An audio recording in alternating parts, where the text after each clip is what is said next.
Welcome to The Nation Diplomatic Dispatch, your window into the world of diplomacy and global affairs. I'm JESSY CHAHAL. Today I sit down for a deeply personal exit interview with the outgoing US Ambassador EDGARD KAGAN.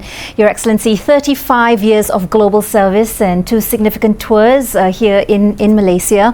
Of course, this puts a distinguished chapter in US-Malaysia relations to a, perhaps I won't say end, but to a fold, to a close for this point of time.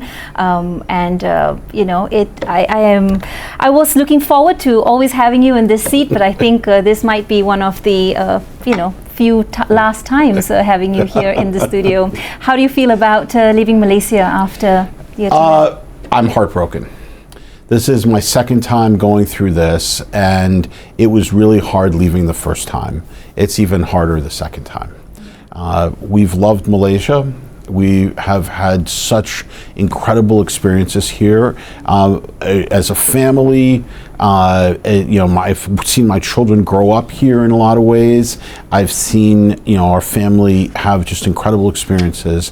And at the same time, it's been professionally both immensely challenging, but also immensely rewarding. So it's very, very hard to leave. It's hard to leave. You also said that this will be one of perhaps the best places that you have had the opportunity to work. There's also been a place where you've attended a lot of high-level summits. There's also a lot of talk on technology, AI during your time here. But what you say, it is the Malaysians can last spirit that has really left a mark with you. Of all the places you've been worldwide, Your Excellency, why would you call Malaysia bittersweet? You called it a bittersweet moment during your latest meeting. I said leaving is bittersweet. The farewell events I've had are bittersweet. Malaysia is almost all sweet. It's the leaving part that's a little bitter. But I think that what makes Malaysia special is that there is a breadth and a depth of talent here that is truly extraordinary. And I've been very lucky. I've served in wonderful places that have been incredibly challenging, incredibly important. So, this is not to say that, cast a negative light on any of the other things I've done, but I've felt a sense of connection to Malaysia. I think because there's so many similarities from an American perspective with a multicultural, multi-ethnic, multi-religious society, a society that has faced significant challenges. I mean, I think that people forget that Malaysia was born at a time of struggle. Right. You also said that the relationship or the partnership between US and Malaysia is currently stronger and more resilient than ever. What do you consider the single most defining achievement during your tenure as ambassador? How has the diplomatic DNA evolved or perhaps even changed during your time here? I think the first key thing is obviously the ASEAN summit and Malaysia's exceptionally skillful coordination and chairing of ASEAN last year, and then obviously the president's visit. I think any visit by president is a very, very big deal for any ambassador, but I think it's particularly important given the progress that was made in so many different areas of the relationship. I think the other things are the ability to work together on things that are hard, ranging from security in the South China Sea, AI, trying to ensure that we have truly coordinated approaches on some of the biggest challenges of our time, and then things like the Cambodia-Thailand peace agreement, where the U.S. and Malaysia worked extremely closely together, and I think very successfully. And in doing that, we saw how much we each brought to the table, and also how effective we were when we worked together. And then beyond that, I look at things like the impact of Malaysians who have studied in the United States and traveled to the United States, Americans who've come here, the work that American companies are doing, and the opportunities that they're creating for Malaysians. I think all those things are incredibly important and tremendously satisfying for me. Well, you speak of the president, and I think that is, of course, a a few questions on everybody's mind. Of course, President Trump's visit to Malaysia in 2025 at the ASEAN summit. You also said that that was one of the highlights of your tenureship here. That was a rare moment in terms of to get that direct attention from White House. What did that visit actually signal about how Washington views Malaysia's importance? Because I want to be honest here, under President Trump, we've had a few bumps in terms of the tariffs, and those things have had an impact on Malaysia. What would you say to Malaysia in terms of how we can protect ourselves in what seems to be turbulent times for the economy? Well, I would say a couple of things to that. First of all, I would challenge part of your premise, Jessie.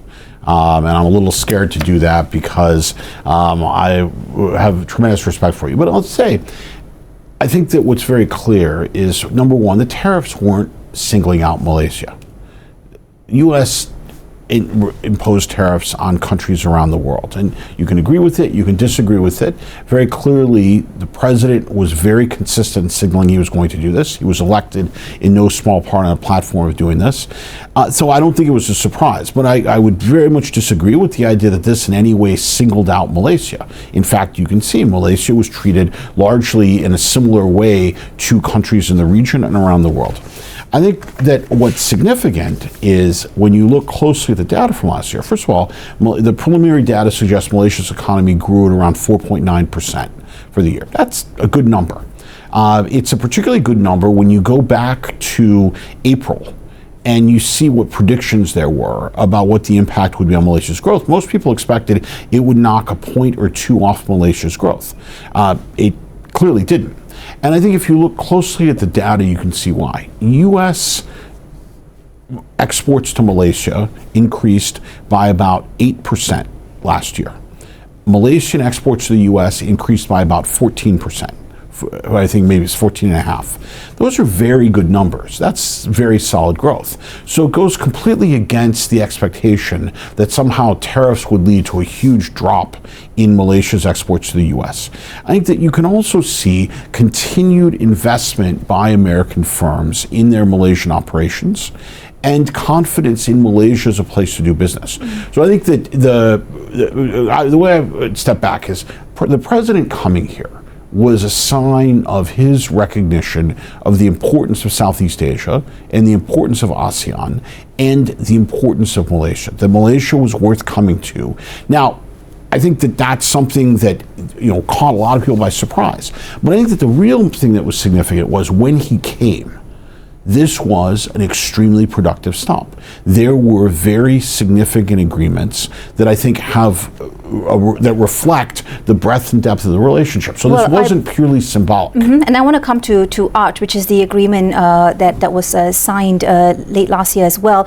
Critics have said that this is one-sided. What's your response to this perception, if you will, of that the deal compromises Malaysians' position, our sovereignty, in exchange for, again, the tariff exemptions, for example?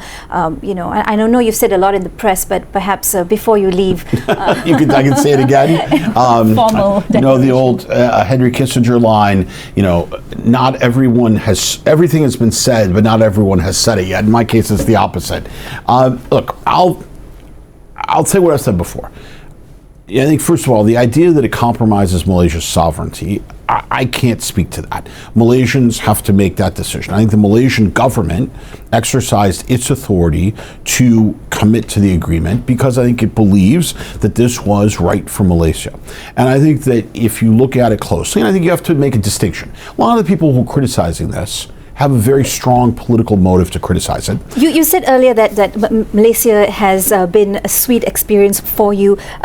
At the White House, does the White House view Malaysia as a sweet spot as well? Because it just seems that we may not be in a safe, place given the push and pull sort of trend that we're seeing come out of the White House. I'm not sure where you're getting that, Jessie. Just to be very frank. I mean, the practical reality is that the White House has been pretty consistent about what it wants from the relationship with Malaysia.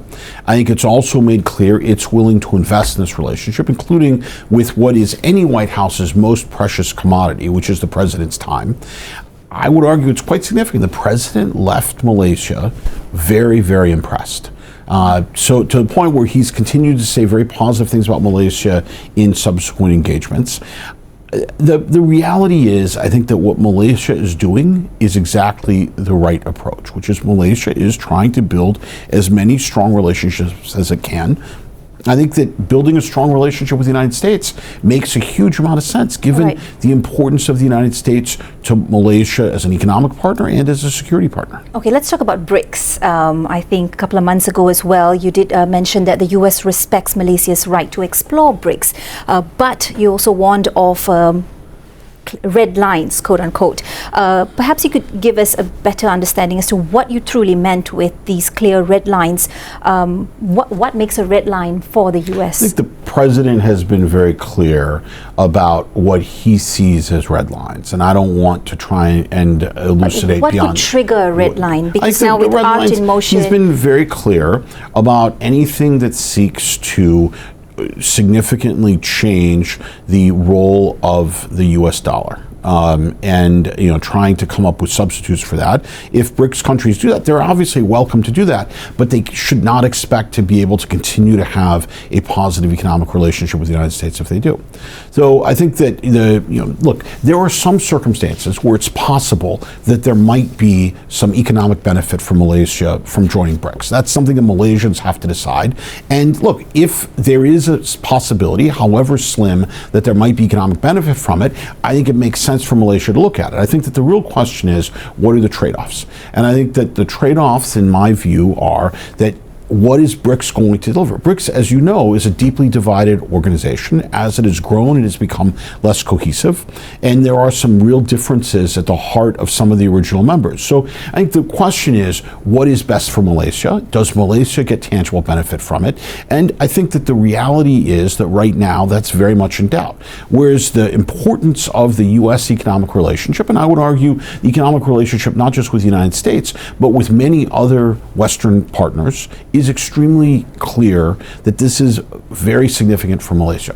So Malaysia is going to have to make its decision, and it's possible to imagine there's a way where at some point in the future BRICS does become valuable. And if BRICS someday becomes valuable and there potentially is some opportunities for Malaysia, of course Malaysia should look at it. But until that day, I think that the important thing is for Malaysia to do what is best for Malaysia. Right. Well, from the White House again, under the current administration, we've seen a few abrupt shifts. How can Malaysia rely on the US as a stable partner? Will this affect us in any way if, again, there's any political winds of change? How safe are we, again, to bring back that question? It comes down to what Malaysia wants and what Malaysia is willing to do. I think the White House has been very consistent in many ways. I mean, the White House wants a stronger, more equitable trading relationship with Malaysia. I think the ART moves us very far in that direction, and at the same time creates real opportunities for Malaysians, particularly in rural areas. Now, obviously, some of the critics don't seem to care that much about what's good for Malaysians in rural areas, despite purporting to speak for them. I think that what is clear is the government has prioritized what it believes is best for Malaysia, and at the same time, this is something that reinforces a key relationship that has been critical to the Malaysian economy, and I think will continue to be that way going forward. I think the best way to manage the relationship with the United States is, one, Malaysia needs to have a vision for what it wants. I think that at times Malaysia has been a little reactive, and the approach has sometimes been, we just want to preserve the status quo. I think that's never the right way. And I think that one thing I will give the government a lot of credit for is a recognition that preserving the status quo isn't really a viable approach anymore. So we need to be moving forward. And the question is, what direction? What are we trying to accomplish? I think that strengthening the economic relationship and the trade relationship is extremely valuable. I think that looking for ways to strengthen the security relationship is also very valuable. I think that it's, over the years, the security partnership has brought tremendous benefits to Malaysia and to the United States and to the region. I think finding ways to reinforce that is very much in Malaysia's interest. And I think the White House has been very consistent, and the president has been very consistent in what he's looking for. You mentioned that Malaysia has been reactive. How should Malaysians react to what's going on with ICE at this point of time with that crisis? And is Malaysia at risk for any deportation, protocols that may be something that would be actioned by ICE?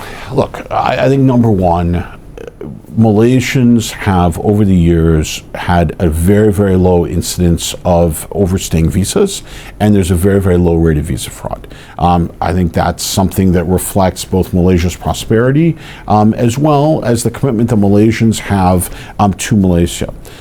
So, right now, I certainly see no signs of that changing. I think that the broader thing is that, Malaysians, and you see this debate in Malaysia, there is real concern in Malaysia about foreign workers and people who are here illegally. I think every country has the right to manage its own policies with regard to immigration. I think that Malaysians don't particularly like it when foreigners come in and tell them how should Malaysia manage how it brings in foreign workers. I think that we want to make sure, in my view, it's very legitimate to say there shouldn't be trafficking, there shouldn't be abuses. And I think that the U.S. obviously has its own policies and its own interests as far as that goes. I think that what you can also see in the U.S., and something that I'm very proud of as an American, is that there is a very strong and very real debate. There are people who feel strongly on both sides of the issues, and I'm confident that our system will continue to allow those issues to be worked out in the ways that they have in the past. We talked about AI a little earlier. Washington has recently put some amount of pressure on Malaysia to work around the NVIDIA AI chips to prevent that being rerouted to China. What role does Malaysia, or rather does the US see for Malaysia to play in this bigger partnership? I think AI is an area that has tremendous potential for the U.S.-Malaysia relationship. There's been a huge amount of investment in data centers, much of which is being done by American companies or that with linkages to the U.S. Market. I think that what the U.S. is asking for is that there are, and this is something that goes back many, many years, items which are subject to technology controls and security controls, that we ask for Malaysia to enforce its own laws which respect those controls. I think that it's clearly not in Malaysia's interest to be known as a place that is a center for technology diversion. The U.S. asks Malaysia as a trusted partner to take appropriate steps to protect U.S. technology. I think that's very reasonable, and Malaysia has benefited from this in the past. So I think this is an area that we can work together. And I would argue that any country which is working on cutting-edge technology is not going to want that technology stolen or shared without its consent. And I think that's something that Malaysians understand and the Malaysian government understands. So this is something that, in my view, offers an area where we can and should be working together. Well, it has been an interesting few years for you, Your Excellency. What would you say is your legacy as you bid us farewell? Look, ambassadors don't have legacies. I mean, the truth is we're all replaceable. And every single one of us arrives knowing that we will be replaced. I'm very proud of the fact that the U.S.-Malaysia relationship is much, much better now than it was in December of 2023 when I arrived. And I think it's better on virtually every level. I think one is we speak to each other through official and unofficial channels much more candidly on a much broader range of issues. We approach problems with the idea of how do we work together to solve them. So for me, I'm very proud of that. I'm very proud that we've worked to buy a piece of land where we will build a new embassy, which is, I think, a commitment that to the idea that the U.S.-Malaysia relationship is going to be very important, at least for us, for the next 50 years. So we're going to spend a significant amount of money first buying a piece of property, which is almost complete, and then we'll build on it. This is a long-term project, but this is not something we do lightly. This is because we believe that we're going to want an embassy here that is capable, that is effective for the next 50 years. So I'm very proud of that. I'm also proud of the fact that Americans continue to see Malaysia as a partner, and that the business partnership between our countries is so strong. Now, I don't think of that as my legacy. This is something a lot of other people have worked on. But I do believe, and this is what I tell my colleagues, the good things that have happened, I can't really take credit for. But I could have screwed it up very quickly. And so I feel that, we worked very hard, and I'm really proud of my colleagues at the embassy. I also want to say how much I appreciate the incredibly capable partners I've had in the Malaysian government, in Malaysian civil society, in the Malaysian business community. I mean, there's an extraordinary amount of talent in Malaysia. And so it's been a tremendous privilege to be able to represent the United States here. And it has been a privilege to have you as well. You've been here a couple of times, and to just not just share the story, but give us an insight into what truly that the US looks to Malaysia for. Now, you've also mentioned the Canla spirit. How do you think this is going to, or how are you going to take this Canla spirit back to the US? You also mentioned that you will be joining a think tank in which you will look towards this part of the world as well. So give us an insight into that. That's right. It's very, as I said, leaving is bittersweet. And part of what's bitter is I've loved my time in Malaysia. I'm leaving to some degree by choice, in that a successor has been nominated, but there's nobody's been confirmed yet. I'm doing this in part because it's the right thing for me personally. I'm also excited about trying something new. What I will take from this is, one, there's so much potential if we work together.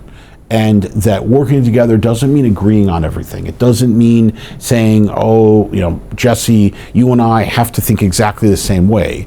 It's the idea that each of us brings something to the table, but that we leave the table stronger for having had a serious discussion. And I think that what I see in Malaysia is a place that has an incredible amount of talent, as I said, but also that's just a beautiful place, and a place that has been so important for my family. So when I think of the Canla spirit, what I love about Malaysia is you can disagree, but when there's something that needs to be done, the response is almost always Canla. And so I'm going to try and make sure that I bring that to all the things that I do. Also, I look forward to continuing to stay involved in U.S.-Malaysia relations. I will, when I leave government, I will keep trying to work on supporting exchanges.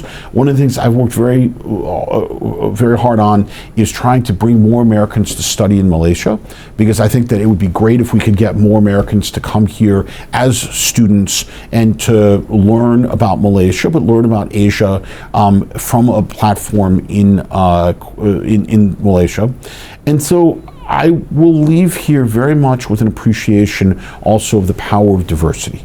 That Malaysia's great strength is its talent, and its talent is reinforced by the fact that virtually every Malaysian grows up with an extraordinary amount of exposure to different cultures, different languages. And I'll just say that, one of the things that I love about Malaysia is the KL car-free morning on Sunday mornings. Right. It's one of my favorite things, exactly because it brings people together. And, a lot of Malaysians complain about how it used to be in the good old days, everybody got along and went to each other's houses and all that, and now that's no longer the case, et cetera, et cetera. I don't really buy that. Yeah. I don't want to say that they're wrong, because obviously they have their own experiences, but when I see car-free morning, and I see people from every type of background, walking, running, riding bikes, rollerblading in some cases, it inspires me. Doesn't it? A lot more questions for you, Mr. Ambassador, before you, leave this interview. Amongst, of course, what would be one local experience that you're really going to miss, but then also, what is your message, or if you could leave one piece of advice to your team at the embassy, or even your successor, to ensure that this sort of warm relationship between both countries remain? I think there's a number of different things. So, experiences that have really been extraordinary for me. I just had one on, and that is, I went to Batu Caves for Taipusam, and I carried milk up to the top. Wow. And I was very graciously invited by a colleague and friend to go with him and his family. And I'm incredibly grateful to the Trust for helping make it a little bit easier for me, as well as to the Royal Malaysian Police for their support. But really, seeing that was so moving. And being part of it, walking barefoot up the steps, carrying milk, feeling that I was part of a tradition. And what I also loved about it was, obviously it was overwhelmingly Indians, but there were some Malays, there were some Chinese who were in the crowd, and it made me feel really good. It's one of the most celebrated festivals. Yeah, in the country. it's extraordinary. It brings everyone together. There's a quote I read many years ago that when you leave a place, leave it better than when you first arrived.